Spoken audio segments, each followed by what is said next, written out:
Hi everyone, this is Anam. Welcome to PhD jobs and admission. So आज का हमारा ये फर्स्ट लेक्चर होगा in research methodology for your upcoming MCBU यानी Maharaja Chhatrasal Bundelkhand university for your PhD entrance examination 2022। So मैं आपको बता दूं कि आज के इस लेक्चर में मैंने रिसर्च मेथोडोलॉजी से रिलेटेड कुछ इंपॉर्टेंट एमसीक्यूज आपके साथ डिस्कस करा है। सो आप इस वीडियो को एंड तक जरूर देख लीजिएगा, जिससे कि आपको आइडिया लग जाएगा कि रिसर्च का जो बेसिक कॉन्सेप्ट है, किस तरीके से आपको रिसर्च से रिलेटेड एग्जामिनेशन में क्वेश्चंस आते हैं वो आपको पता लग जाएगा। उसी के साथ साथ मैं आपको बता दूं कि आपका एमसीबीयू के पीएचडी एंट्रेंस एग्जामिनेशन जो है ये 24 अप्रैल 2022 को कंडक्ट करवाया जाएगा, जिसमें आपका जो पेपर होता है ये दो पार्ट्स में डिवाइडेड होता है, part A and part B. So part A में आपके जो 50% क्वेश्चन है यानी 50 जो क्वेश्चन है आपके ये रिसर्च मेथोडोलॉजी से आपसे पूछे जाते हैं। इसीलिए आपकी प्रिपरेशन के लिए हमने रिसर्च मेथोडोलॉजी पर कंप्लीट कोर्स लॉन्च करा है, जिसमें हम आपको full syllabus video lectures, full syllabus notes, 10 full syllabus mock test और 1000+ प्रैक्टिस एमसीक्यूज पीडीएफ प्रोवाइड करते हैं, जिससे कि आपकी रिसर्च मेथोडोलॉजी की कंप्लीट प्रिपरेशन हो जाती है और आपको एग्जाम में क्वालिफाई करने के लिए भी मिनिमम 50% मार्क्स स्कोर करने होते हैं। इसीलिए मैं आपको बता दूं कि अगर आप इस कोर्स को परचेज करके प्रिपरेशन करते हो हमारे इस कोर्स से, तो आपका इजीली मैं आपको गारंटी देती हूँ आपका सिलेक्शन होने वाला है एमसीबीयू में पीएचडी प्रोग्राम के लिए। सो याद रखिएगा, कई स्टूडेंट्स का हमें फीडबैक आया है कि हमारे इसी कंटेंट से उनको एग्जाम में 30-40 क्वेश्चन डायरेक्टली पूछे गए थे। सो हमारे इस कोर्स को परचेज करने के लिए स्क्रीन पर जो आपको नंबर नजर आ रहा है उस पर आपको हमें व्हाट्सएप के थ्रू कॉन्टैक्ट करना है, नॉर्मल कॉल इस नंबर पर नहीं लगेगा। और हमारे ऐप को एक्सेस करने के लिए लिंक मैंने आपके साथ डिस्क्रिप्शन बॉक्स में प्रोवाइड कर रखी है, जिससे कि आप 1 क्लिक में ही सारे स्टडी मटेरियल को एक्सेस कर पाते हो। So that's it and let's begin with the video. हमारे इस रिसर्च मेथोडोलॉजी के कोर्स में हम आपको full syllabus video lectures, notes, 10 full syllabus mock test, 1000+ practice MCQs PDF provide करेंगे in both language, Hindi as well as in English. So हमारा जो ये रिसर्च मेथोडोलॉजी का कंटेंट है ये हमने हमारे एक्सपीरियंस के बेसिस पर और जो एक्चुअल पीएचडी एंट्रेंस एग्जाम में क्वेश्चंस पूछे जाते हैं वो सारी चीजें हमारे इस रिसर्च मेथोडोलॉजी के कंटेंट में हमने कवर करे हैं। तो आपको हमारा, अगर आप कोर्स परचेस करोगे, अगर आप हमारा कोर्स फॉलो करोगे, तो आपको कुछ इस तरीके से हमारे रिसर्च मेथोडोलॉजी के कंटेंट में आपको प्रिपरेशन करना है कि आपको हमारे जो नोट्स है और जो मॉक टेस्ट को एक वीक में कवर कर लेना है। और ये जो 1000+ एमसीक्यूज पीडीएफ है, 1000+ एमसीक्यूज पीडीएफ ये आप आपके एज अ रिविजन के तौर पर यूज कर सकते हो, आप आपके एग्जाम के एक दिन पहले, और अगर आप आपके एग्जाम के इवन 4 to 5 आवर्स पहले भी इसको एक बार रीड कर चले जाओगे तो आप एग्जाम में इजीली क्वेश्चंस को मार्क कर आ जाओगे। तो मैं आपको गारंटी देती हूँ कि हमारे इसी रिसर्च मेथोडोलॉजी के कंटेंट से आपको एग्जाम में क्वेश्चंस पूछे जाएंगे। हमारे जो स्टूडेंट्स हैं, हमारे जो बैच के स्टूडेंट्स हैं, उन कई स्टूडेंट्स का फीडबैक है कि उनको हमारे इस रिसर्च मेथोडोलॉजी के कंटेंट से डायरेक्टली एग्जाम में 10 to 12 क्वेश्चंस पूछे गए थे। सो हमारे इस स्टडी मटेरियल को परचेस करने के लिए आपको इस नंबर पर हमें व्हाट्सएप के थ्रू कॉन्टैक्ट करना है। याद रखिए, आपको व्हाट्सएप के थ्रू ही हमें कॉन्टैक्ट करना है। और आप अगर मैसेज करते हो, मैसेज करने के विद इन 15 to 20 मिनट्स में आपको सारा स्टडी मटेरियल प्रोवाइड कर देंगे। और आप हमारे ऐप को भी डाउनलोड कर सकते हो, जो कि है ग्लोबल ऑनलाइन ऐप। सो इस ऐप पर आपको 1 मंथ की वैलिडिटी मिलेगी, और अगर आप ऐप पर जाते हो तो आपको डायरेक्टली वहां पर सारा कंटेंट इजिली अवेलेबल हो जाएगा। और ऐप को डाउनलोड करने के लिंक मैंने डिस्क्रिप्शन बॉक्स में प्रोवाइड कर रखी है, सो वहां से आप हमारे ऐप को एक्सेस कर सकते हो।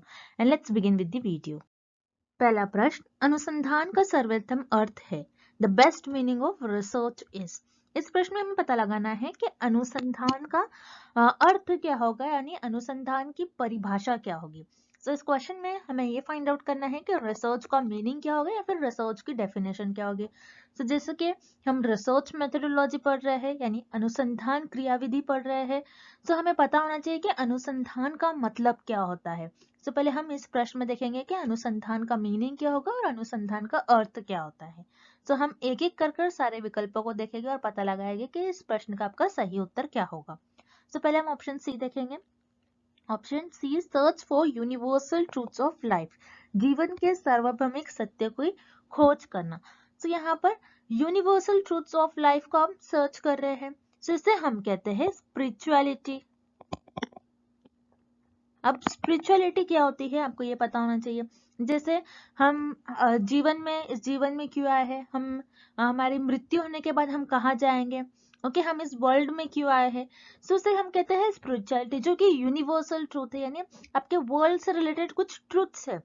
सो ये स्पिरिचुअलिटी हो जाती है। अब स्पिरिचुअलिटी को सर्च करना, ये हम इसे रिसर्च नहीं कहेंगे, यानी जीवन के जो सार्वभौमिक सत्य है उसकी खोज करने को हम अनुसंधान नहीं कहते हैं। सो आपका यहाँ पर ऑप्शन सी और विकल्प सी इस प्रश्न का गलत उत्तर हो जाएगा। उसी तरीके से option B, arriving at generalisations based on observe data. So इस स्टेप को हम कहते हैं डेटा एनालिसिस, यानी आपके जो डेटा होता है उसकी आप विश्लेषण करते हो। डेटा का विश्लेषण करना ये आपके रिसर्च प्रोसेस का एक स्टेप होता है, यानी आपकी जो रिसर्च है उसकी क्रियाविधि का एक स्टेप होता है जिसे हम कहते हैं डेटा एनालिसिस। अब रिसर्च की जो क्रियाविधि होती है, आपके अनुसंधान की जो क्रियाविधि होती है उसके बहुत सारे स्टेप्स होते हैं और हम आगे आने वाले सारे जो लेक्चर्स होंगे उसमें देखेंगे कि रिसर्च प्रोसेस क्या होता है। सो डेटा एनालिसिस आपके रिसर्च प्रोसेस का एक पार्ट होता है। सो रिसर्च में आप डेटा कलेक्ट करते हो, देन उस डेटा को आप एनालाइज करते हो, उस डेटा को ऑब्जर्व करते हो एंड आपको जो भी रिजल्ट मिलता है उसको आप जनरलाइजेशन करते हो, तो उसी को हम कहते हैं डेटा एनालिसिस। सो इस स्टेप में हमें डेटा एनालिसिस दिया गया है, यानी आपकी एक अनुसंधान की क्रियाविधि है। सो अनुसंधान की क्रियाविधि को अनुसंधान का मीनिंग नहीं कहेंगे, अनुसंधान का अर्थ नहीं कहेंगे, यानी यहाँ पर जो आपका विकल्प भी दिया गया है देखे गए डेटा के आधार पर सामान्यकरण पर पहुंचना, ये इस प्रश्न का गलत उत्तर हो जाएगा। इसी तरीके से option A, adoption of scientific method for creation and application of knowledge।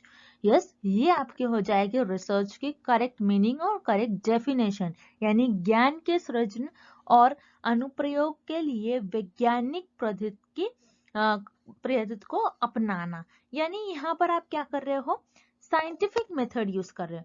तो याद रखिएगा, जब भी आप रिसर्च का मीनिंग देखोगे, रिसर्च की डेफिनेशन देखोगे, आप आपके अनुसंधान की जब भी उसका अर्थ देखोगे, उसकी परिभाषा देखोगे, इसमें यहाँ पर एक वर्ड जो होता है बहुत इंपॉर्टेंट होता है, साइंटिफिक, यानी आपके वैज्ञानिक। वैज्ञानिक वर्ड बहुत इंपॉर्टेंट होगा, यह शब्द आपके अनुसंधान की डेफिनेशन यानी परिभाषा और अनुसंधान के अर्थ में। अब साइंटिफिक मेथड क्या होता है, आप जब भी रिसर्च स्टार्ट करते हो, रिसर्च में जो भी प्रोसेस होते हैं, रिसर्च में आप जो भी मेथड यूज करोगे उस मेथड के पीछे आपका कुछ ना कुछ लॉजिक होना चाहिए, साइंटिफिक अप्रोच होना चाहिए, साइंटिफिक प्रिंसिपल्स का आपको यूज करना चाहिए। सो ये होता है रिसर्च की बेस्ट डेफिनेशन, जिसमें हम साइंटिफिक मेथड्स को अडॉप्ट करते हैं, यानी साइंटिफिक मेथड का बेसिकली हम यूज करते हैं। देन हमें दिया गया है, नेक्स्ट पार्ट दिया गया है इस डेफिनेशन का, for creation and application of knowledge. तो यस, यहाँ पर हम क्या करते हैं, ज्ञान को अपने क्रिएट करते हैं। ज्ञान को हम किस तरीके से क्रिएट करेंगे, जैसे फॉर एग्जांपल हम फंडामेंटल रिसर्च में ज्ञान को क्रिएट करते हैं, यानी नॉलेज को क्रिएट करते रिसर्च है। जो फंडामेंटल रिसर्च होती है आपकी, उस यानी मौलिक जो अनुसंधान होती है उसमें अपने ज्ञान का यूज करते, अपने ज्ञान को बढ़ाते हैं ताकि उनको और चीजों को इजीली समझ में आ जाए, जो भी फेनोमेना अकर हो रहा है। तो यहाँ पर बेसिकली रिसर्च में रिसर्चर अपनी नॉलेज को क्रिएट करते हैं, नॉलेज को बढ़ाते हैं और उसी नॉलेज का एप्लीकेशन जो होता है, जैसे प्रैक्टिकल लाइफ में जो भी एप्लीकेशन होगा उसका यूज करते हैं। अब जैसे मान लीजिए कोविड डिसीज ये हमारे लिए बहुत फेमस डिसीज है, या हर एक पर्सन को पता होगा कि कोविड डिसीज क्या थी। सो कोविड डिसीज ये एक न्यू डिसीज थी। अब इस डिसीज के अगेंस्ट जो रिसर्चर है, जो आपके शोधकर्ता है, उन्होंने वैक्सीन बनाई, ड्रग्स बनाए। सो यहाँ पर जो कोविड डिसीज है ये हमारे लिए एक समस्या थी, ये हमारे लिए एक प्रॉब्लम थी। इस समस्या का हल निकाला रिसर्चर्स ने, जिससे कि हम वैक्सीन कहते हैं। अब वैक्सीन लेने से कोविड क्योर हो रहा है। तो यहाँ पर आप कह सकते हो कोविड ये हमारी एक समस्या थी, प्रॉब्लम था, रिसर्चर ने इसके अगेंस्ट नॉलेज क्रिएट करी, यानी अपने ज्ञान लिया रिसर्चर ने, कोविड क्या होता है उसके बारे में जाना एंड देन उसी ज्ञान को रिसर्चर ने यूज कर उसका हल निकाला जो कि वैक्सीन बनाए। तो इस तरीके से रिसर्च की डेफिनेशन होती है, जिसमें रिसर्च में आप साइंटिफिक मेथड्स यूज करते हो और मतलब वैज्ञानिक पद्धति यूज करते हो और आप उसमें नॉलेज को क्रिएट करते हो, ज्ञान को क्रिएट करते हो और उसका प्रैक्टिकल लाइफ में अप्लाई करते हो। सो इस प्रश्न का आपका सही उत्तर हो जाएगा विकल्प ए। सो यहाँ पर आपका ऑप्शन ए करेक्ट हो जाएगा, इस प्रश्न का सही उत्तर हो जाएगा। अगला प्रश्न, निम्नलिखित में से कौन सा कथन सही नहीं है, which one of the following statements is not correct. इस प्रश्न में हमें ये पता लगाना है कि दिए गए विकल्पों में से कौन सा एक ऐसा विकल्प है जो सही नहीं है, यानी इस प्रश्न का वो सही उत्तर नहीं होगा। मतलब इस क्वेश्चन में हमें ये फाइंड आउट करना है कि दिए गए ऑप्शंस में से कौन सा एक ऐसा ऑप्शन है जो इस क्वेश्चन का आपके सही आंसर नहीं होगा या फिर करेक्ट आंसर नहीं होगा। सो हम अगेन एक एक कर सारे विकल्पों को देखेंगे और सारे ऑप्शंस को देखेंगे और पता लगाएंगे कि इस प्रश्न का आपका सही उत्तर क्या होगा। सो पहले हम ऑप्शन ए देखेंगे, any person can do research, यानी कोई भी व्यक्ति शोध कर सकता है। सो यस, यहाँ पर जो आपको ऑप्शन ए आपको दिया गया है, विकल्प ए दिया गया है, ये सही है। कोई भी व्यक्ति हो वो शोध कर सकता है, यानी कोई भी पर्सन हो वो रिसर्च कर सकता है। जैसे मान लीजिए कोई टीचर है, कोई इंजीनियर है, कोई स्टूडेंट है, कोई कॉलेज गोइंग स्टूडेंट है, हर एक पर्सन रिसर्च कर सकता है, हर एक व्यक्ति शोध कर सकता है। जैसे फॉर एग्जाम्पल मान लीजिए कोई टीचर है, टीचर क्लास में बच्चों को कोई पाठ समझा रही है। अब बच्चे वो उस पाठ को समझ नहीं पा रहे हैं, सो टीचर क्या कर लेगी, टीचर अपना टीचिंग मेथड चेंज कर लेंगी, मेथड को टीचर चेंज कर लेंगे। उस मेथड को चेंज करने के बाद बच्चे उस कॉन्सेप्ट को, उस पार्ट को इजीली समझ पाएंगे। तो यहाँ पर टीचर ने क्या किया, टीचर ने यहाँ पर रिसर्च परफॉर्म किया, टीचर ने यहाँ पर शोध किया। सो कोई भी शोध कर सकता है, चाहे कोई भी व्यक्ति हो, जैसे टीचर, इंजीनियरिंग, कोई इंजीनियर है, कोई वकील है, कोई डॉक्टर है, हर एक पर्सन, हर एक व्यक्ति शोध कर सकता है। सो यहाँ पर जो आपका विकल्प ए दिया गया है ये सही होगा। उसी तरीके से विकल्प बी, रिसर्च में बी विदाउट अ हाइपोथेसिस, यानी अनुसंधान एक परिकल्पना के बिना हो सकता है। यस, कुछ अनुसंधान ऐसे होते हैं जो परिकल्पना के बिना हो सकते हैं। अब जैसे फॉर एग्जांपल मान लीजिए डिस्क्रिप्टिव रिसर्च, डिस्क्रिप्टिव रिसर्च यानी वर्णनात्मक शोध। ये जो रिसर्च होती है, इस शोध में और इस रिसर्च में आपको हाइपोथेसिस की कोई जरूरत नहीं होती। आप हाइपोथेसिस यानी परिकल्पना के बिना भी आपकी रिसर्च परफॉर्म कर सकते हैं। अब हाइपोथेसिस क्या होता है, ये आपके लिए एक नया टर्म आ गया, एक नया शब्द है आपके लिए, हाइपोथेसिस यानी परिकल्पना। अब हाइपोथेसिस क्या होती है, याद रखिएगा, हाइपोथेसिस जिसे हम कहते हैं, हाइपोथेसिस एक टेंटेटिव स्टेटमेंट है। टेंटेटिव का मतलब है कुछ समय के लिए हम मान लेते हैं ऐसा करने से ऐसा हो सकता है। यानी जो रिसर्चर्स है, जो शोध करता है, वो अपने अनुभव, वो कुछ अपनी भविष्यवाणी करते हैं आपके नॉलेज के बेसिस पर।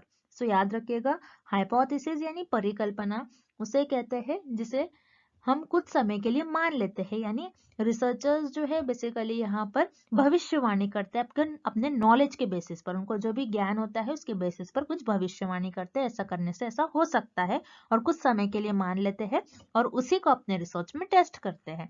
अब जैसे मैंने यहाँ पर आपको एग्जांपल दिया, डिस्क्रिप्टिव रिसर्च जिसे हम कहते हैं वर्णनात्मक शोध। सो एक टाइप की रिसर्च होती है, इसे भी हम आगे आने वाले लेक्चर्स में पढ़ेंगे। सो डिस्क्रिप्टिव रिसर्च क्या होती है, जिसमें आपके पास फेनोमेना ऑलरेडी प्रेजेंट होता है, ऑलरेडी आपके पास इंफॉर्मेशन होती, आपको बस उसको एनालाइज कर इंफॉर्मेशन को एनालाइज कर उसको एज इट इज, याद रखिएगा, एज इट इज डिस्क्राइब करना होता है। सो यहाँ पर आपको हाइपोथेसिस की कोई जरूरत नहीं पड़ेगी, क्योंकि आप यहाँ पर कोई टेस्ट नहीं कर रहे हो, आपको जो दिया गया है उसी का आप विश्लेषण करके उसको बता रहे हो हूबहू। सो यहाँ पर रिसर्च जो होती है, कुछ कुछ रिसर्च, कुछ कुछ अनुसंधान बिना परिकल्पना के हो सकती है। सो यह भी हमें जो ऑप्शन यहाँ पर बी दिया गया है ये भी सही होगा। उसी तरीके से option C, research is not always systematic, यानी आपकी रिसर्च हमेशा सिस्टमैटिक नहीं होगी, यानी अनुसंधान हमेशा व्यवस्थित नहीं होगी। सो ये बिल्कुल, ये जो स्टेटमेंट आपको दिया है ये गलत स्टेटमेंट दिया गया है। और इस प्रश्न में भी हमें यही पूछा गया है कि कौन सा स्टेटमेंट सही नहीं है, यानी कौन सा विकल्प सही नहीं है, कौन सा ऑप्शन करेक्ट नहीं है। तो यहाँ पर जो आपको ऑप्शन सी दिया गया है ये करेक्ट नहीं है।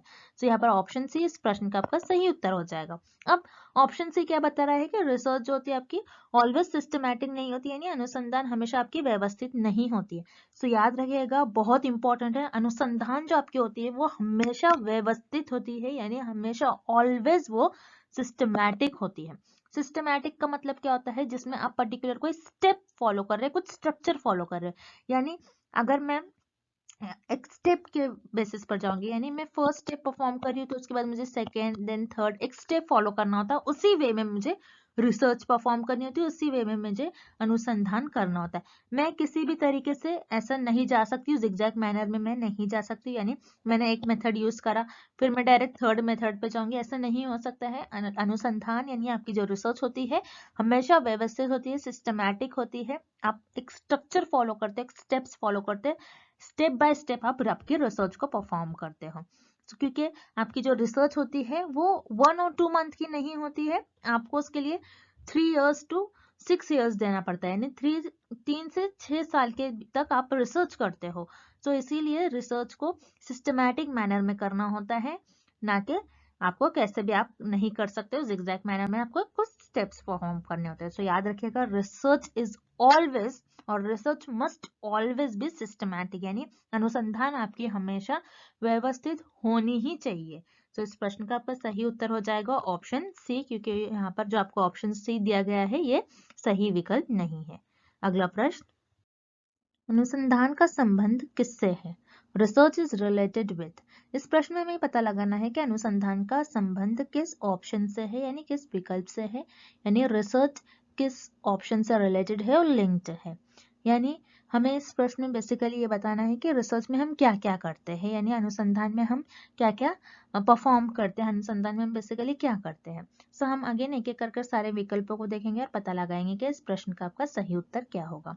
सो यहाँ पर option E, discovery of new idea, यानी नए विचार की खोज। तो यस, रिसर्च में, अनुसंधान में हम जो नए नए विचार आते हैं उनको खोज करते हैं, यानी न्यू न्यू आइडियाज को हम डिस्कवर करते हैं। अब न्यू आइडियाज को कैसे डिस्कवर करोगे? अब जैसे मान लीजिए कोई आप किसी टेक्नोलॉजी है, टेक्नोलॉजी की बेसिस पर आप क्या कर रहे हो, नई चीजें निकाल रहे हो। जैसे पहले टेक्नोलॉजी की बेसिस पर आपके कंप्यूटर्स आए, कंप्यूटर से लैपटॉप आए, लैपटॉप से फोन्स, टैब। तो ये सारे क्या थी, ये डिस्कवरीज थी।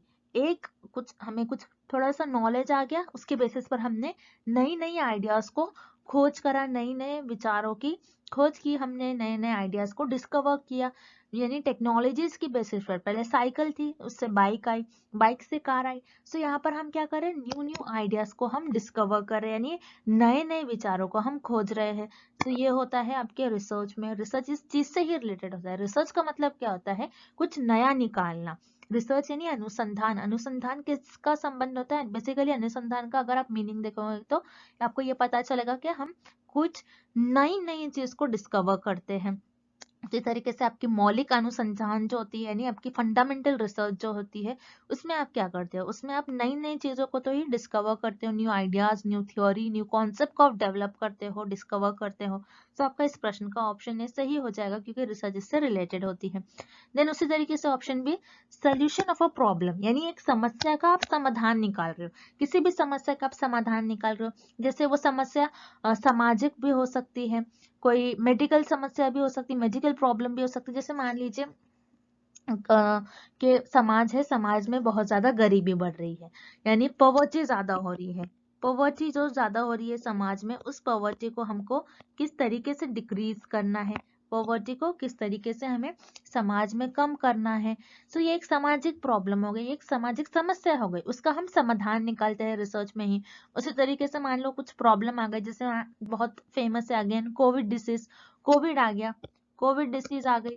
तो ये हमारे लिए एक प्रॉब्लम तो थी, कोविड क्या थी, हमारे लिए एक प्रॉब्लम थी, ये ऑल ओवर वर्ल्ड में एक प्रॉब्लम थी।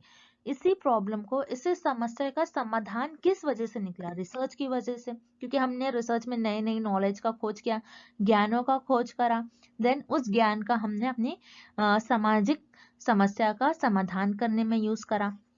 सो यहाँ पर सोल्यूशन ऑफ अ प्रॉब्लम, ये भी आपके रिसर्च से रिलेटेड है, यानी किसी भी समस्या का समाधान हम किस में निकालते हैं? सिर्फ और सिर्फ अनुसंधान में। सो अनुसंधान किसी समस्या का समाधान निकालने में बहुत मदद करती है। सो यहाँ पर आपका विकल्प भी इस प्रश्न का सही उत्तर हो जाएगा। उसी तरीके से option C, investigation of a problem, यानी एक समस्या की जांच करना। किसी भी समस्या आ गई, कोई समस्या आ गई, मान लो ये कोविड ही, कोविड, पहले कोविड तो किसी को पता नहीं था, जब ये न्यू न्यू आया था, जब कोविड न्यू आया था तो रिसर्चर ने, यानी शोधकर्ता जो रिसर्च कर रहे हैं, उन्होंने इसकी जांच की। बेसिकली ये डिसीज होती क्या है, ये किस वजह से ह्यूमन बॉडी में आ गई, ये किस वजह से हर एक व्यक्ति में किस वजह से फैल रही है। सो इसका जो रिसर्चर होते हैं, यानी जो शोध करते हैं, शोधकर्ता होते हैं आपके, इन्होंने पहले इस समस्या का आपके इन्वेस्टिगेशन का, इस समस्या की आपकी जांच करी कि ये किस वजह से होता है। तो रिसर्च भी इसीलिए हेल्प करती है कि क्योंकि हम हर एक प्रॉब्लम का इन्वेस्टिगेशन कर सके, जो भी समस्या आ रही है उसका जांच कर सके। सो इससे भी रिसर्च आपकी रिलेटेड होती है, इससे भी आपके अनुसंधान का संबंध होता है कि किसी भी समस्या की जांच करना। सो याद रखिए, किसी भी समस्या का समाधान निकालना, किसी भी समस्या की जांच करना और नए नए विचारों की खोज करना। ये तीनों भी जो ऑप्शन दिए गए हमें, जो तीनों भी विकल्प दिए गए हैं, ये अनुसंधान से संबंध यानी ये रिसर्च से रिलेटेड है। सो इस प्रश्न का आपका सही उत्तर हो जाएगा विकल्प डी, ऑल दी अबव यानी उपयुक्त सभी। अगला प्रश्न, शोध करने का उद्देश्य क्या है? What is the purpose of doing research?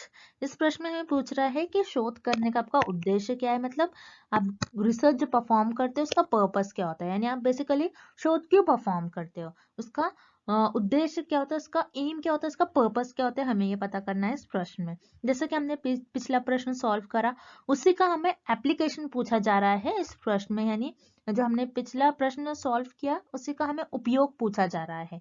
तो अगेन हम एक एक कर सारे विकल्पों को देखेंगे और पता लगाएंगे कि इस प्रश्न का आपका सही उत्तर क्या होगा। सो यहाँ पर आपको ऑप्शन ए दिया गया है, टू आइडेंटिफाई द प्रॉब्लम, यानी समस्या की पहचान करने के लिए आप रिसर्च करते हो, इस यही पर्पस होता है।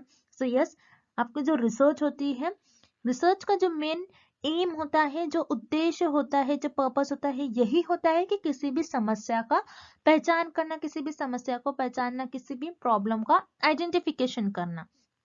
अब जैसे वही हम लेंगे अगेन एग्जाम्पल, क्योंकि बहुत फेमस एग्जाम्पल है और इजीली समझ में आ जाती है लोगों को, क्योंकि ये प्रैक्टिकल प्रॉब्लम है, क्योंकि ये घटना ऐसी थी कि सबके साथ हो चुकी है, इसलिए मैं बार बार यही एग्जाम्पल ले रही हूँ। जैसे कोविड, कोविड ये एग्जाम्पल जो है, ये डिसीज जो है, इसको जब ये डिसीज न्यू आई थी, इसको रिसर्चर ने पहले आइडेंटिफाई करा, ये एक प्रॉब्लम थी हमारे लिए, एक समस्या थी। सो इसका समस्या का पहले हमने पहचान किया कि ये समस्या है क्या, फिर उसके अगेंस्ट हमने उसको कुछ एक्शन लिया। पहले तो हमें जो भी प्रॉब्लम आती है, पहले हमें उसको पहचानना पड़ेगा, पहले उसे आइडेंटिफाई करना पड़ेगा, तभी तो आप उसका सोल्यूशन निकालोगे, उसका कुछ समाधान निकालोगे। सो यहाँ पर याद रखिएगा, जब भी आप रिसर्च करते हो, सो रिसर्च का मेन पर्पस होता है, आपके शोध का मेन उद्देश्य ये होता है कि आप आपकी जो प्रॉब्लम होती है रिसर्च में, जो समाधान होती है, सॉरी जो समस्या होती है, उसकी आपको पहचान करना बहुत जरूरी होता है। आप पहले उसको पहचान करोगे, फिर उसके बारे में उसका कुछ उसके अगेंस्ट एक्शन लोगे। सो यहाँ पर जो आपको विकल्प ए दिया गया है, इस प्रश्न का आपका सही उत्तर हो जाएगा। उसी तरीके से option B, to find the solution, यानी समाधान खोजने के लिए। यस, क्योंकि जब भी प्रॉब्लम अकर होती है, जैसे कोविड ही अकर हो गया, कोविड अकर हो गया था, तो रिसर्चर ने इसको पहले पहचाना, इसके अगेंस्ट कुछ इंफॉर्मेशन जनरेट करी, कुछ नॉलेज गेन करा कि ये डिसीज होती क्या है, किस वजह से ये ह्यूमन बॉडी में फैल रही है, किस वजह से ये हर एक व्यक्ति में एक एक कर आ रही है। इसको पहले रिसर्चर ने कुछ पढ़ा, इसके बारे में नॉलेज इकट्ठा करी, ज्ञान इकट्ठा करी, देन ज्ञान को इकट्ठा करने के बाद उसके अगेंस्ट एक्शन लिया और इस प्रॉब्लम को, इस समस्या को सॉल्व करा, इस समस्या का समाधान निकाला। सो रिसर्च हम इसीलिए करते हैं, रिसर्च का मेन पर्पस और उद्देश्य यही होता है कि किसी भी समस्या का समाधान खोजना, यानी किसी भी समस्या का पहचान करना और उसका समाधान को खोजना। सो इस प्रश्न का आपका बी भी सही उत्तर हो जाएगा। सो इसी तरीके से आपका इस प्रश्न का सही उत्तर हो जाएगा option C, both A and B, यानी ए और बी ये दोनों भी विकल्प इस प्रश्न के सही उत्तर हो जाएंगे। अगला प्रश्न, व्हाट इज रिसर्च? शोध क्या है? इस प्रश्न में हमें ये पता लगाना है कि शोध की परिभाषा क्या है, यानी रिसर्च की डेफिनेशन क्या है। सो याद रखिएगा, जैसे हमने 2 to 3 क्वेश्चंस में हमने सिर्फ और सिर्फ रिसर्च की डेफिनेशन को सॉल्व करा है, तो याद रखिए एग्जाम में रिसर्च की डेफिनेशन पर और शोध की परिभाषा पर कंपलसरी आपको एक प्रश्न और एक क्वेश्चन पूछा ही जाता है। इसीलिए आपको पता होना चाहिए कि रिसर्च की डेफिनेशन क्या होती है, और रिसर्च की 3 to 4 और भी ज्यादा डेफिनेशन होती है, तो आपको पता होना चाहिए कि रिसर्च की क्या क्या डेफिनेशन होती है, क्योंकि एग्जाम में बहुत सारे डेफिनेशंस पर क्वेश्चंस पूछे जाते हैं। सो मेनली जो ज्यादातर जो पीएचडी एंट्रेंस एग्जामिनेशन में ज्यादातर डेफिनेशंस पूछी जाती है, वो सारी मैंने इस वीडियो में कवर कर रखी है, तो आप ये वीडियो को अच्छे से देख लीजिएगा। अगर आप ये वीडियो देखते हो तो आपके कंपलसरी एक क्वेश्चन आप आपके एग्जाम में सॉल्व कर पाओगे। तो चलिए हम इस क्वेश्चन की तरफ बढ़ते हैं। तो जैसे कि हम हर एक विकल्प को देखेंगे और बताएंगे कि इस प्रश्न का आपका सही उत्तर क्या होगा। सो यहाँ पर विकल्प ए बता रहा है कि बार बार खोज करना, यानी सर्चिंग अगेन एंड अगेन। आप किसी चीज के बारे में उसको बार बार खोज कर रहे हो और किसी चीज को आप बार बार सर्च कर रहे हो, तो क्या हम उसे रिसर्च कहेंगे। जैसे मान लीजिए बेस्ट एग्जांपल है कि आप कोई डिक्शनरी देख रहे हो, डिक्शनरी में आप किसी एक शब्द का अर्थ ढूंढ रहे हो, ओके यानी डिक्शनरी में आप किसी एक वर्ड है उसका मीनिंग ढूंढ रहे हो, मीनिंग फाइंड आउट कर रहे हो, सो क्या हम उसे रिसर्च कहेंगे। आप एक वर्ड लिया आपने और उसको आप बार बार खोज रहे हो, उस वर्ड का और उस शब्द का अर्थ आप बार बार खोज रहे हो, सो इसे क्या हम रिसर्च कहेंगे? नहीं, क्योंकि आप कुछ न्यू चीज नहीं जनरेट कर रहे हो उससे, सो सर्चिंग अगेन एंड अगेन इसे हम रिसर्च नहीं कहेंगे। सो यहाँ पर जो आपका विकल्प ए दिया गया है ये गलत उत्तर हो जाएगा। उसी तरीके से option B collection of information यानी जानकारी का संग्रहण, यानी जैसे मान लीजिए आप कुछ इंफॉर्मेशन कलेक्ट कर रहे हो, इंटरनेट के थ्रू आप इंफॉर्मेशन कलेक्ट करते हो, मान लीजिए आप रिसर्च की डेफिनेशन ही फाइंड आउट कर रहे हो यानी शोध की परिभाषा ही आप तलाश कर रहे हो, उसका खोज कर रहे हो इंटरनेट से। सो आप अगर ऐसा कर रहे हो तो क्या मैं आप ऐसा कहोगे क्या मैं आपको कि आपने रिसर्च किया? नहीं, क्योंकि इंफॉर्मेशन तो कई जगह से आप ढूंढ सकते हो, बहुत सारे सोर्सेज होते हैं इंफॉर्मेशन को ढूंढने के लिए, जैसे आप इंटरनेट से फाइंड आउट करोगे, या फिर आप किसी बुक से ढूंढोगे, या फिर आप कोई वर्ड है उसका मीनिंग ढूंढ रहे हो डिक्शनरी से। सो यहाँ पर बहुत सारे सोर्सेस से आप इंफॉर्मेशन कलेक्ट कर सकते हो। सो अगर आप इंफॉर्मेशन कलेक्ट कर रहे हो यानी जानकारी का संग्रहण कर रहे हो तो मैं ये नहीं कहूंगी कि आपने शोध किया या फिर ये आपकी रिसर्च की डेफिनेशन नहीं होगी। सो यहाँ पर जो आपका विकल्प बी दिया गया है ये गलत है। इसी तरीके से विकल्प C working in a scientific way to search for truth of any problem. So देखिए आप यहाँ पर अगेन साइंटिफिक वर्ड आ रहा है, यानी किसी भी समस्या की सच्चाई का खोज किस तरीके से करना है, हमें वैज्ञानिक तरीके से करना है। सो आप क्या कर रहे हो, कोई भी एक प्रॉब्लम आ रही है आपकी, जैसे मान लीजिए अगेन हम कोविड डिसीज का ही एग्जांपल लेते हैं, कोविड आ गया। सो कोविड एक प्रॉब्लम थी हमारे लिए, ये एक समस्या थी, अभी इस समस्या का हमें समाधान बताना था, तो हमने इस समस्या का समाधान, जो रिसर्चर थे उन्होंने इस समस्या का समाधान किस चीज से निकाला था, वैक्सीन जनरेट कर कर। सो वैक्सीन किस बेसिस पर जनरेट करी गई थी, साइंटिफिक वे से, यानी वैज्ञानिक तरीके से जो वैक्सीन है वो डेवलप करी गई, क्योंकि उसके पीछे बहुत सी साइंस है। साइंटिफिक वे क्या होता है, साइंटिफिक प्रिंसिपल्स आपको यूज करना होता है, लॉजिक्स यूज करना होता है, आपको हर एक वे से देखना होता है क्या कुछ उसके साइड इफेक्ट्स हो रहे या फिर नहीं हो रहे। ओके, ये वैक्सीन जो है ये कोविड को तो किल करेंगे लेकिन उसके आपको साइड इफेक्ट्स देखने होते हैं। सो ये आप सिर्फ और सिर्फ साइंटिफिक वे से ही परफॉर्म कर सकते हो। सो याद रखिए किसी भी समस्या का समाधान हम रिसर्च में फाइंड आउट करते हैं, और किस तरीके से, वैज्ञानिक तरीके से, आपको याद रखना है ना, scientific way. So again scientific यानी वैज्ञानिक यहाँ पर शब्द का उपयोग करा गया है, दैट मीन्स ये आपकी शोध की करेक्ट और सही परिभाषा होगी। सो इस प्रश्न का आपका सही उत्तर हो जाएगा विकल्प C, working in a scientific way to search for truth of any problem, किसी भी समस्या की सच्चाई का खोज के लिए वैज्ञानिक तरीके से काम करना। अगला प्रश्न, अनुसंधान संदर्भित करता है, रिसर्च रिफर्स टू। सो इस प्रश्न में हमें ये बताना है कि अनुसंधान किस चीज से रिफर करता है, यानी अनुसंधान में हम कौन सी गतिविधि का परफॉर्म करते हैं, कौन सी गतिविधि का परफॉर्म करते हैं, यानी रिसर्च में हम कौन सी एक्टिविटी परफॉर्म करते हैं। सो हम एक एक कर सारे विकल्प देखेंगे। सो विकल्प ए रूटीन एक्टिविटी यानी नियमित गतिविधि। तो रूटीन एक्टिविटी क्या होती है, जैसे मान लीजिए कोई स्टूडेंट है, वो सुबह उठ रहा है, बात ले रहा है, ब्रेकफास्ट कर रहा है, देन स्कूल जा रहा है। सो यहाँ पर वो एक रूटीन परफॉर्म कर रहा है। सो एक रूटीन यानी जो हम डेली लाइफ में परफॉर्म करते हैं हम उसे कहते हैं रूटीन एक्टिविटी, जो हम डेली रोज रोज परफॉर्म करते हैं एक्टिविटी उसे हम कहते हैं गतिविधि, सॉरी नियमित गतिविधि। सो यहाँ पर रूटीन एक्टिविटी पे रिसर्च कर सकते हैं, लेकिन हमें इस क्वेश्चन में जो मोस्ट अप्रोप्रिएट, जो ज्यादा रिलेटेड क्वेश्चन, जो ज्यादा रिलेटेड ऑप्शन होगा वही हमें टिक मार्क करना है। सो यहाँ पर जो आपका विकल्प ए दिया गया है ये रॉन्ग है। इसी तरीके से विकल्प बी एनुअल एक्टिविटी यानी वार्षिक गतिविधि, एनुअल यानी वर्ष, हर एक वर्ष में एक बार जो करते हैं, यानी हम ईयर में एक बार जो करते हैं उसे हम कहते हैं एनुअल एक्टिविटी।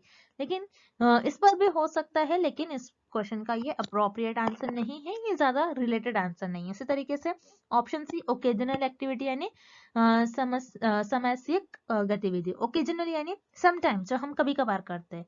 सो यहाँ पर इस पर भी रिसर्च होती है, लेकिन ये भी इस क्वेश्चन का अप्रोप्रिएट और इस प्रश्न का ये सही उत्तर नहीं होगा। उसी तरीके से option D fact finding activity यानी तथ्य खोज गतिविधि। यस, हम रिसर्च में, हम अनुसंधान में क्या करते हैं, तथ्यों को खोजते हैं, यानी फैक्ट को फाइंड करते हैं। जो फैक्ट है, फैक्ट क्या होता है, जो रियल में हैपन हो रहा है, जो रियलिटी है, जो ट्रूथ है, जो रियलिटी में क्या हुआ हमारे साथ, एक प्रॉब्लम अकर हो गई जो ऑल ओवर वर्ल्ड में अकर हो गई, कोविड।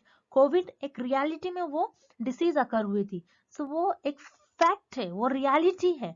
सो उसके अगेंस्ट हम उसके सॉल्यूशंस फाइंड आउट करेंगे, उस फैक्ट को, उस रियलिटी को फाइंड आउट करना, ये होता है रिसर्च। तो इस प्रश्न का आपका सही उत्तर हो जाएगा ऑप्शन डी। अगला प्रश्न, आप अनुसंधान प्रक्रिया को कैसे परिभाषित करेंगे? How would you define the research process? इस प्रश्न में हमें पता लगाना है कि अनुसंधान प्रक्रिया की परिभाषा क्या होगी, यानी रिसर्च प्रोसेस की डेफिनेशन क्या होगी। सो रिसर्च प्रोसेस यानी अनुसंधान प्रक्रिया, ये क्या होता है? सो अनुसंधान प्रक्रिया जिसमें आप अलग अलग चरण और चरणें यूज कर आप आपके जो रिसर्च के जो फाइंडिंग्स है, यानी आपके रिसर्च के जो रिजल्ट है उसको कैरिड आउट करते हो, यानी रिसर्च के जो परीक्षण है उसको बताते हो, रिजल्ट क्या आ रहा है आपका। यानी रिसर्च प्रोसेस क्या होता है, डिफरेंट डिफरेंट स्टेप्स आप फॉलो कर बताते हो कि आपके रिजल्ट्स क्या आएंगे। ओके, सो उसे हम कहते हैं रिसर्च प्रोसेस। सो हम एक एक कर सारे विकल्प देख लेते हैं। Option A, a method of collecting research data. So आप क्या कर रहे हो, रिसर्च प्रोसेस की डेफिनेशन क्या बता रहा है यहाँ पर, कि आप आपके रिसर्च में डेटा कलेक्ट कर रहे हो, मेथड से, डिफरेंट डिफरेंट मेथड से आप डेटा कलेक्ट करते हो। क्या इसे हम रिसर्च प्रोसेस कहेंगे? सिर्फ डेटा कलेक्ट कर रहे हो आप, यानी अनुसंधान में आप क्या कर रहे हो, डेटा एकत्र कर रहे हो, सो उसे हम कहेंगे कि ये अनुसंधान प्रक्रिया है? नहीं। तो यहाँ पर आपका विकल्प ए गलत हो जाएगा। उसी तरीके से हम पहले विकल्प सी देखेंगे, अ method of representing research result, यानी शोध के परिणाम प्रस्तुत करने के लिए एक विधि। सो यस, आप यहाँ पर क्या कर रहे हो, शोध के परिणाम फाइंड आउट कर रहे हो, यानी रिसर्च के रिजल्ट फाइंड आउट कर रहे हो, और सिर्फ रिसर्च के जो आपने रिजल्ट फाइंड आउट करा, सिर्फ और सिर्फ यहाँ पर क्या बता रहे हैं हमें, रिसर्च के आप क्या कर रहे हो, रिजल्ट को प्रेजेंट कर रहे हो, बता रहे हो। तो सिर्फ रिसर्च के जो रिजल्ट आ रहे हैं उसे हम कहेंगे कि रिसर्च प्रोसेस, यानी आपके जो शोध है उसके परिणाम को ही कहेंगे कि आप अनुसंधान प्रक्रिया नहीं। सो ये इनकम्प्लीट आपकी डेफिनेशन हो जाएगी। जो कंप्लीट डेफिनेशन हो जाएगी आपकी रिसर्च प्रोसेस की, यानी आपके जो अनुसंधान प्रक्रिया की, ये आपको विकल्प बी में दिया गया है। सो इस प्रश्न का विकल्प भी सही उत्तर हो जाएगा। सो विकल्प बी में हमें क्या बताया गया है, द स्टेजेस और steps the researcher follows in carrying out a research project, यानी अनुसंधान परियोजना के अंजाम देने के लिए शोधकर्ता जिन चरण और चरणों का अनुसरण करते हैं। मतलब मैंने जैसे आपको स्टार्टिंग में ही बताया, रिसर्च प्रोसेस क्या होती है, डिफरेंट डिफरेंट चरण, अलग अलग चरणों को यूज कर अलग अलग चरणों का उपयोग कर रिसर्चर जो अपने रिसर्च के रिजल्ट फाइंड आउट करते हैं, उनके जो परिणाम फाइंड आउट करते हैं, उसे हम कहते हैं रिसर्च प्रोसेस या फिर अनुसंधान प्रक्रिया। सो ये स्टेप्स क्या होते हैं, रिसर्च प्रोसेस में जो स्टेप्स होते हैं, ये स्टेप्स क्या होते हैं? सो यहाँ पर मैंने आपको कुछ स्टेप्स बताया है। सो प्रॉब्लम डेफिनेशन, मतलब आपकी जो समस्या है, आप पहले समस्या को बताओगे, ये सारे कुछ स्टेप्स हैं, इन स्टेप्स को आप कहते हो रिसर्च प्रोसेस। तो इसमें जो मेन स्टेप्स है मैंने वही कवर करा है, और इस पर मैं डिटेल में एक वीडियो बनाऊंगी आगे वाले लेक्चर्स में। सो हम उसमें डिटेल में पढ़ेंगे कि रिसर्च प्रोसेस क्या होता है। सो इस प्रश्न के लिए आपको बस इतना याद रखना है। फर्स्ट स्टेप में क्या करते हो, पहले चरण में आप क्या करोगे, आपकी जो समस्या है उसको बताओगे, यानी प्रॉब्लम डेफिनेशन आपकी बताओगे, जिस प्रॉब्लम पर आप रिसर्च कर रहे हो।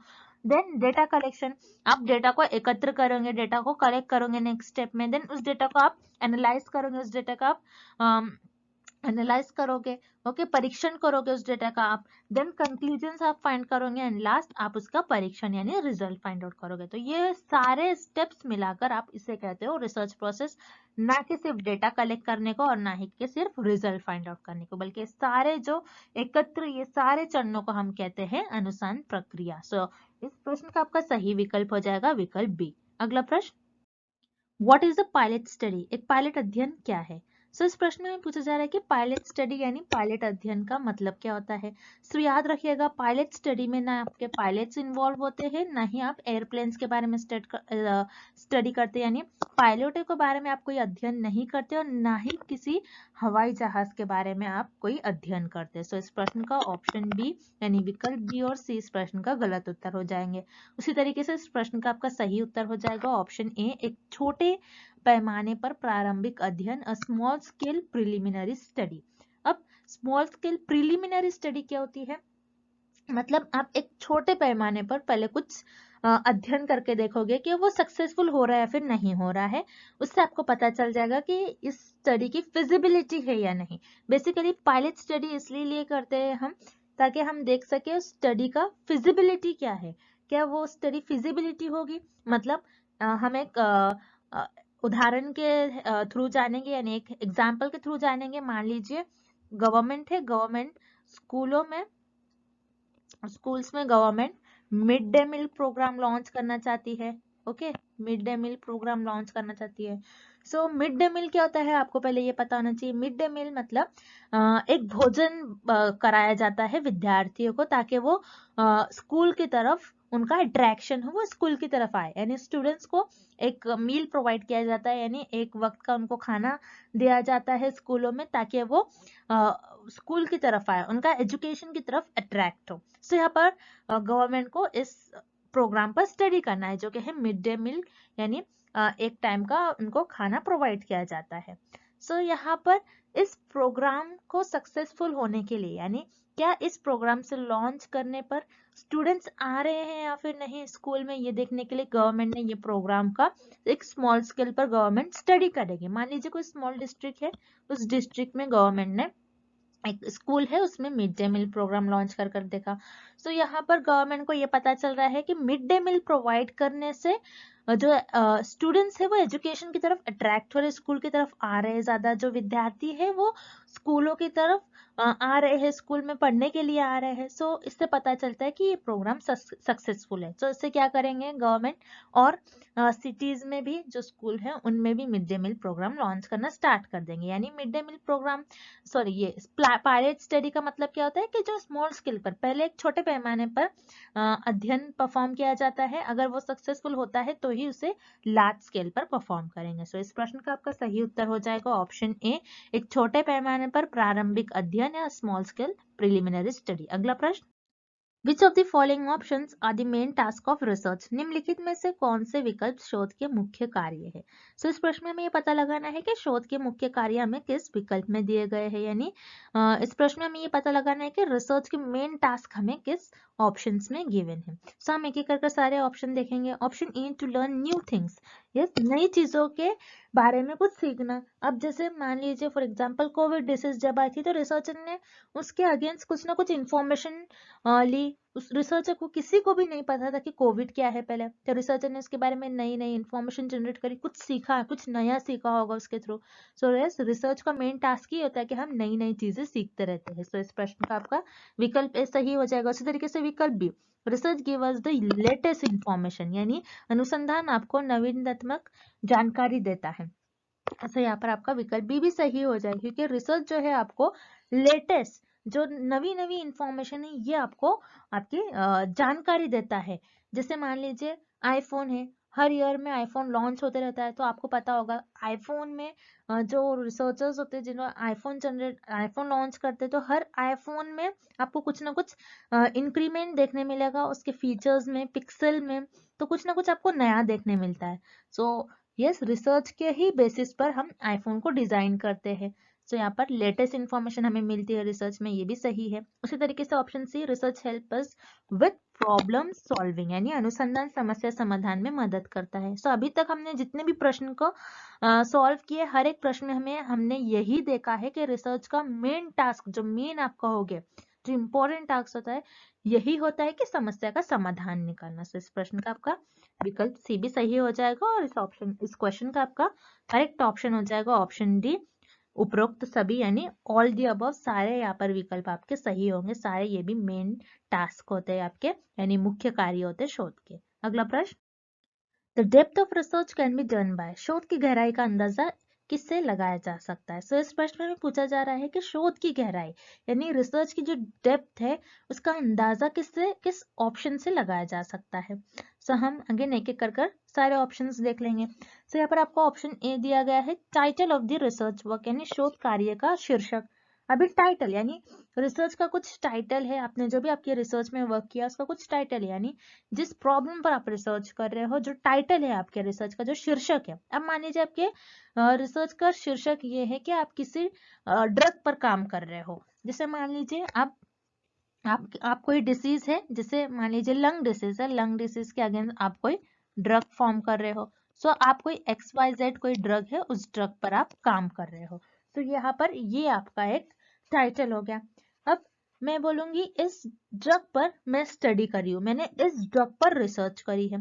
सो आपको पता लग जाएगा कि उसमें क्या क्या है, उसमें क्या कंटेन है, मैंने उसमें क्या फाइंड आउट करा है, उससे क्या मुझे हेल्प होगी, आगे, या फिर उससे प्रैक्टिकल लाइफ में क्या मुझे सोल्यूशन मिलेगा कि यूजफुल है या फिर नहीं है ड्रग, तो मुझे कुछ पता नहीं होगा। बस मैंने ड्रग का नाम देख लिया और मुझे तो कुछ पता ही नहीं है इनसाइड में क्या है। तो आप टाइटल को देखकर आप किसी भी रिसर्च के वर्क को जज नहीं कर सकते हो। सो इस प्रश्न का आपका ऑप्शन है इनकरेक्ट ऑप्शन हो जाएगा। उसी तरीके से हम डायरेक्टली ऑप्शन सी देखेंगे, टोटल एक्सपेंडिचर ऑफ रिसर्च, यानी अनुसंधान का कुल खर्च, यानी अनुसंधान का आपका जो भी खर्च आ रहा है, जो भी एक्सपेंडिचर है, जितना भी आपने मनी एक्सपेंड किया, जैसे मान लीजिए आपने कोई रिसर्च है उसमें 50,000 स्पेंड किया है और कोई रिसर्च है उसमें आपने 70,000 स्पेंड किया है, तो मैं ये नहीं कहूंगी कि जो 70,000 में जिसमें मैंने स्पेंड किया जो रिसर्च में वही अच्छी होगी, ऐसा हम नहीं कह सकते हैं।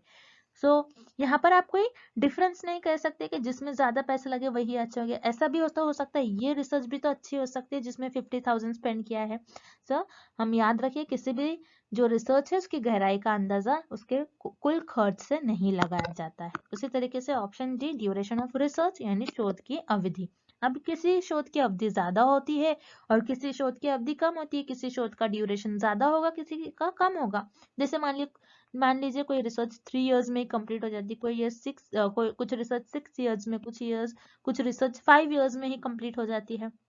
तो इससे आप नहीं कहोगे कि जो 3 इयर्स वाली रिसर्च है ये इतनी अच्छी नहीं है, लेकिन 5 इयर्स वाली जो रिसर्च है ये ज्यादा अच्छी होगी, ऐसा आप नहीं कह सकते हो, क्योंकि ड्यूरेशन की वजह से आप नहीं बता सकते। जैसे ये मान लीजिए मैंने इस ड्रग पर 5 इयर्स तक काम किया है, 5 इयर्स में मैंने इस रिसर्च को कंप्लीट करा, ड्रग पर जो मैं रिसर्च करी, तो आप कहोगे कि मैंने जो भी काम किया उसमें, उससे आपको आइडिया लग जाएगा कि वो अच्छी रिसर्च होगी, या फिर उसके डेप्थ को, उसकी गहराई को आप जांच पाओगे कि नहीं। सो यहाँ पर आपका विकल्प डी भी गलत हो जाएगा और इस प्रश्न का आपका सही उत्तर हो जाएगा विकल्प बी, शोध के उद्देश्य, यानी आपके रिसर्च के ऑब्जेक्टिव। तो आपको रिसर्च के ऑब्जेक्टिव पता होना चाहिए, रिसर्च के ऑब्जेक्टिव क्या है। जैसे मान लीजिए मैंने इस ड्रग पर काम किया, तो ऑब्जेक्टिव क्या कहेंगे कि मैंने क्यों काम किया, इसका गोल क्या था, इसका एम क्या था, क्या मेरे जो ड्रग से मुझे जो रिजल्ट मिला, यानी मैंने इस ड्रग्स पर मैंने काम किया, इस दवाई पर काम करने के बाद मुझे जो परिणाम मिल रहे थे, मुझे जो रिजल्ट मिल रहे थे उसके, सो उससे मैं ये बताऊंगी कि सोसाइटी के लिए वो कैसे हेल्पफुल हो सकती है ड्रग। सो ये होते हैं ऑब्जेक्टिव। सो ऑब्जेक्टिव के बेसिस पर आप बता सकते हो कि वो अपनी जो रिसर्च है उसकी गहराई का आप अंदाजा लगा सकते हो, उसकी डेप्थ का आप अंदाजा लगा सकते हो। सो इस प्रश्न का आपका सही उत्तर हो जाएगा option B, objective of research and शोध का उद्देश्य। सो आई होप कि आपको ये लेक्चर बहुत अच्छे से समझ में आ जाए, क्योंकि इस लेक्चर में मैंने डीप में आपको बताया है रिसर्च के बारे में। सो आप इसको एक बारी अच्छे से पढ़ लीजिए, सो आप रिसर्च पर जो भी आपको एग्जाम में क्वेश्चन पूछा जाएगा आप इजीली इसको सॉल्व कर पाओगे। And thank you for watching this video.